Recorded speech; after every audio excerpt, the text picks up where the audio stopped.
If there's one thing about new games for vintage systems, it's that sometimes hunting them down can be an even greater challenge than playing the game itself.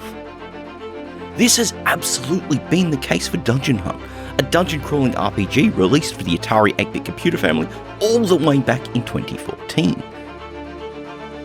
And after all this time, it was recently, at last, made available as a free download. And you know what's great about that? Is that it means it's time to get exploring.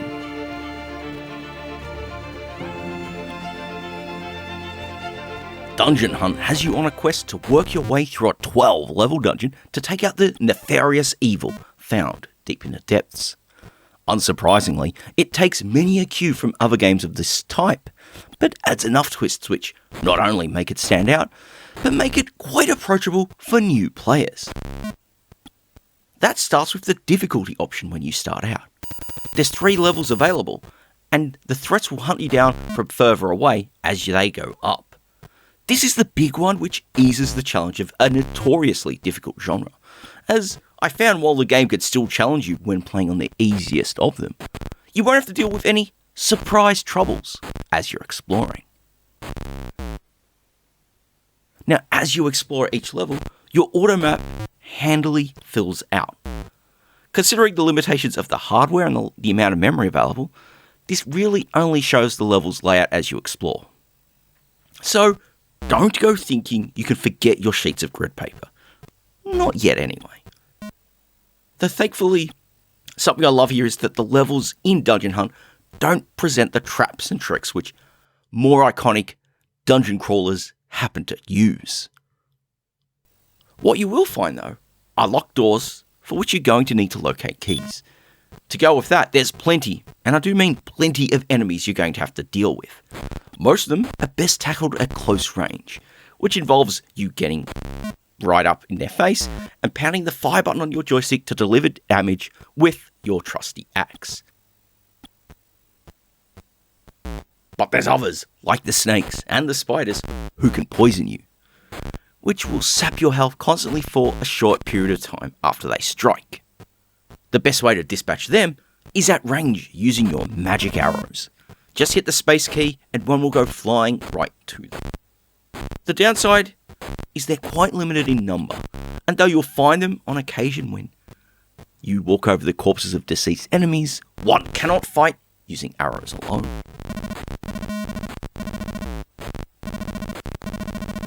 There is one way in which Dungeon Hunt diverges from the common dungeon crawler tropes, and that's how your supplies are handled. Instead of the tradition of having to visit a shop on the surface and get an array of potions and healing items and whatnot, or even finding them as you explore, instead you find spots on the map which can replenish these things for you. Whether it's boosting your health, refilling your torch oil, the locations of these are important to note, so hence why you're still going to need that grid paper. Especially because not all the spaces you'll find are actually that helpful. Though the health spots are marked as such, there are other spots on the map which only carry a question mark, which means they could be beneficial, or they could be traps which sap your health. All this information is indicated on the status panel in the lower part of the screen. Alongside a region for the map, you've also got indicators for your attributes. Firstly is your armor. This serves as your first line of defense against enemy attacks. Providing you have some, as enemies attack and land hits on you, it'll be reduced.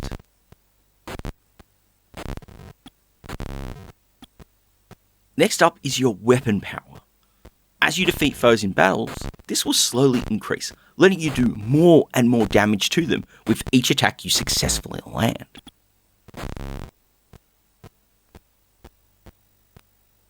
Then, we've got your health display. As you progress through the game and earn experience, this will slowly increase. Though of course, once it runs out, it's curtains for you. So, you've got to keep an eye on it at all times.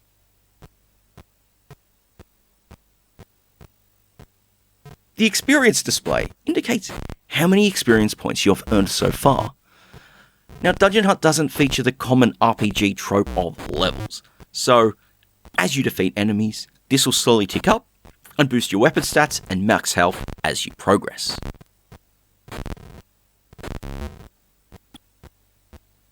The next one, mana, is one I didn't really suss out during my time with the game. I'm not sure if there's magical attacks later on that you use this for. Yes, I'm not sure where this one comes into play, so I pretty much ignored it in my time with it. I have to admit, the freeware release of the game does not include the manual. So I was learning a lot of this on my own, my time with it, so just a heads up. Something that is important is the arrows. As I mentioned earlier on, this is your main ranged attack, and this tracks how many you've got for firing at your enemies. Again, it's not as important as keeping an eye on, say, your health, but you should keep an eye on it, especially as you get deeper into the dungeon and have to encounter more of those enemies like the snakes and the spiders, which can poison you.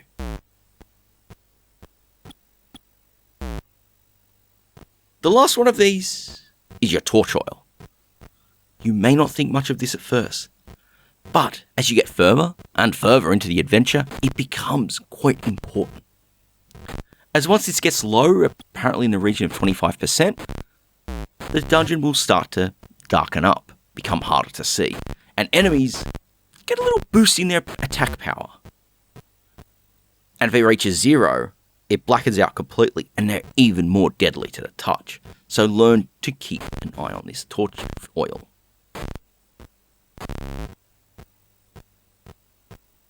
Now, the status panel also includes a readout on action messages, and when fighting an enemy, briefly shows the remaining hit points of that enemy. It's a blink and you'll miss it kind of deal. There is, of course, one more set of indicators on the panel. The numbers 1 through 4. And this leads into something I feel is the best feature for Dungeon Hunt for new players. And that's the ability to easily buy supplies. At any time in the game, as long as you've got the gold for it, you can buy extra armor, health, mana, or even torch oil, just by pressing the 1, 2, 3, and 4 keys.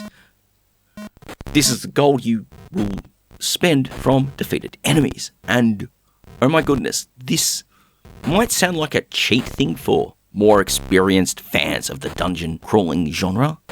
They might say it cheap. But for me, as someone who likes the genre and isn't an expert at it, I'm still fairly inexperienced with these games in a way, I really found this handy, especially when dealing with the first encounters of those snakes on level 5. Because, time for a handy hint if you're ever going to need it. Do not go exploring every nook and every cranny to map out that 5th level.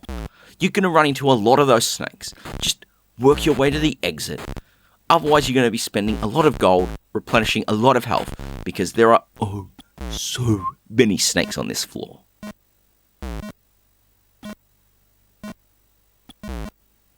Now, all of this creates an environment which is great for learning the tricks of the trade for dungeon crawlers.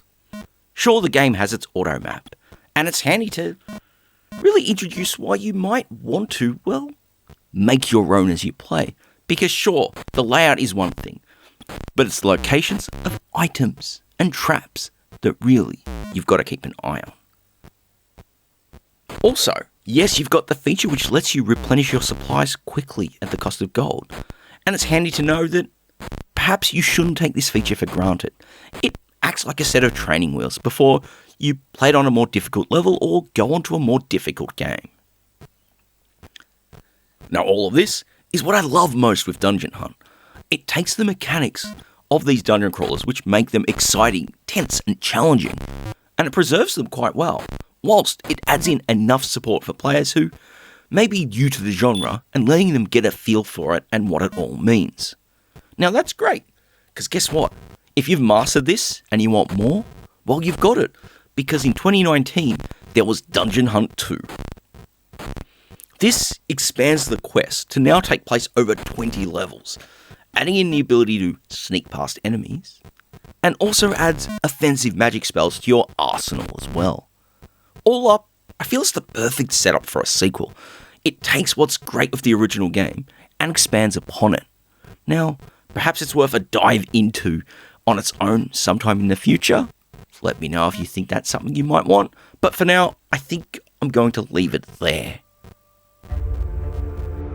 I'm just glad that after being curious about Dungeon Hunt for so long, I finally get to sit down with it in front of my Atari and dive into a unique dungeon crawler that doesn't have the brutal difficulty that more well-known games in the genre offer.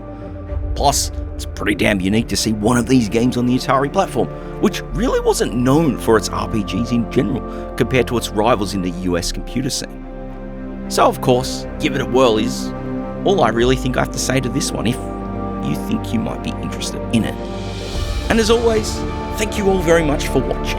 And if you really want to help things out, consider checking out the video description where of course you can find links to the various social things that I do in terms of the channel and how you could support the show to keep it going in an incredibly challenging era for independent producers.